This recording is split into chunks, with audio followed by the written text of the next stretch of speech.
This is a cool piece of news, and I figured it'd be a good opportunity to also take a step back in some history here and cover what's going on to make sense of everything. So, a while back, Galoob, the company that used to own Micro Machines, the world famous micro toy line that literally revolutionized the diecast community and led to so many different copiers, pretenders.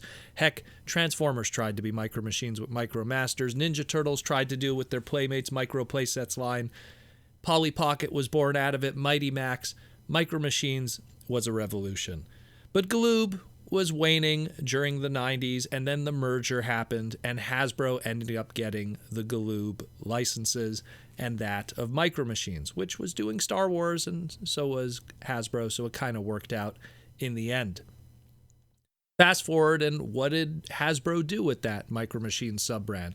Well, the Titanium's toy line that we had with Transformers had the Micro Machines emblem on it, even though it kind of really was its own thing, and it was the Galoob office that was doing it, and that's why Titaniums were so different in terms of engineering and design and quality. But Hasbro didn't really do much with that brand, and it kind of lay dormant for a while, and then in 2015, when we had the Star Wars Force Awakens, Hasbro used it as a way to kind of revive the Micro Machine brand because Star Wars and Micro Machines had such a huge connection. And unfortunately, that revival didn't work out because the Force Awakens toys didn't sell very well, and it kind of went dormant again. The one good thing that came from it was by the Force Awakens coming out and Hasbro using the Micro Machines trademark and branding, they were at least able to keep that brand alive. Fast forward 4 years later, when the branding was going to go up for renewal, Micro Machines and the brand itself with Hasbro worked out a deal with Wicked Cool Toys, the people who pretty much are owned by Jazzware, a toy company.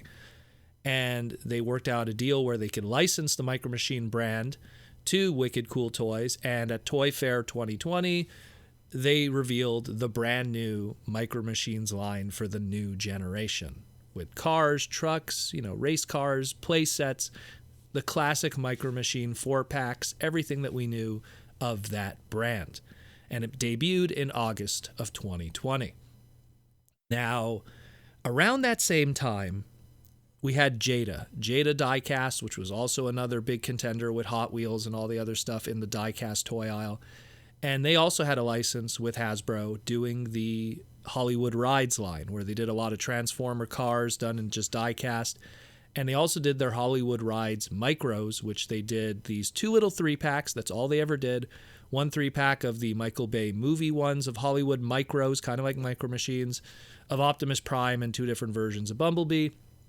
And then later on, they did a G1 3-pack, which had Optimus Prime, Bumblebee and Starscream as a G1 iterations. There was plans to do others. They showed mock-ups and stuff like that at Toy Fair, but nothing ever came of it.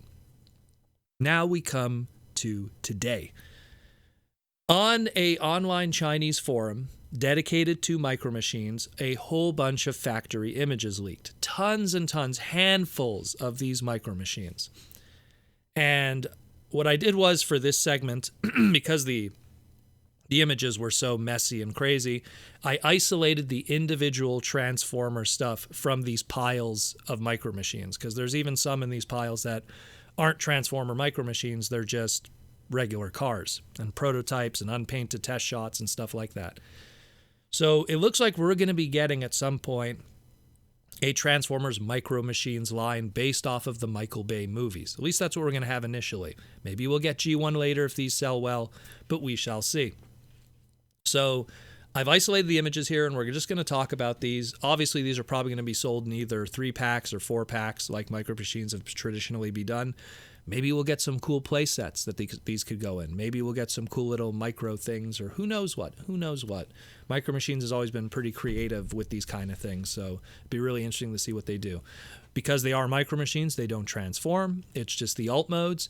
Unlike, let's say, the RPM or Speedstar line that we used to have back in the day, which was one of the first ever Transformer diecast collectibles, they don't have like the robot mode kind of design on the underside of the vehicle. The underside of the vehicle just has a trademark and the Autobot or Decepticon logo for that respective character. So what do we got here? So from what we could see thus far, and again I cleaned it up. I'll post it here at the bottom of the thumbnail in the best possible quality image that it could be, because these were very tiny images of very tiny cars. We have Optimus Prime from the 2007 movie, which is the 1994 Peterbilt 879 semi truck. We also have a dirty version of Optimus Prime. It's like some kind of variant. There's a bunch of them here. Again, I'm just showing the individual images that I cleaned up, not the crazy, messy pile of cars. Maybe I'll post that on my Twitter because it's just so funny, the image. Then we have the 2007 movie Ratchet, which was a search and rescue Hummer H2 ambulance. So that's pretty cool, that one also. We also have movie 2007 Bumblebee, which is the Chevy Camaro 2009. And there's also a clear version, again, another variant there. We have the 2007 movie Jazz, which is the Pontiac Solstice. We have the movie 2007 Blackout, which is the helicopter Pavlo MH-53. We have the movie 2007 Brawl, which is a custom Abraham tank M1A1. We have the movie 2007 Starscream, which is a Lockheed Martin F-22 Raptor. And then we leave movie 2007 stuff into Revenge of the Fallen characters. And this is where we fall into Revenge of the Fallen 2009 Starscream, which is the exact same F-22 Raptor, but now with the Cybertronian markings on it. I get a feeling we're going to see a lot of repaints from these molds. Mark my words. We got the Revenge of the Fallen 2009 Megatron, which turns into his Cybertronian tank. We got Revenge of the Fallen 2009 Jetfire, which is the Lockheed SR-71 Blackbird. We got the Revenge of the Fallen 2009 Sideswipe, which is the Chevy Corvette 2009 Stingray concept car. And last but not least, we have the movie Revenge of the Fallen 2009 RC Sisters, specifically RC and Alita 1, which was the Ducati 848 motorcycle speed bikes. We might even get Chromie out of these, but that's all we have from these factory leaked images. This is really interesting, and it also kind of falls in correctly because not too long ago, Jazzware with Wicked Toys and Micro Machines announced that they were getting the Pontiac license. And considering how much Pontiac and GM and a lot of these companies were heavily associated with those early Michael Bay movies, it just kind of works out, which also probably leads to why we didn't get Generation 1 stuff right away, because those are a lot of other Japanese cars and different trademarks, both of Italian origin, Japanese origin, and then some. That would probably be a little more difficult to get in that shape and form. So right now we have these movie ones, and I think it's pretty cool. Again, I always dig micro stuff, micro play sets, micro transformers and stuff like that. Have a huge nostalgic connection with Micro Machines as a child. So this would be really cool to finally get some official Transformer Micro Machines, as opposed to, like, let's say, everything that we've gotten up to this point from other brands, be it licensed or Hasbro internal. So this is really cool. I dig it a lot. I just kind of hope that we see more. I mean, again, we're already seeing within this, there's going to be variants and repaints.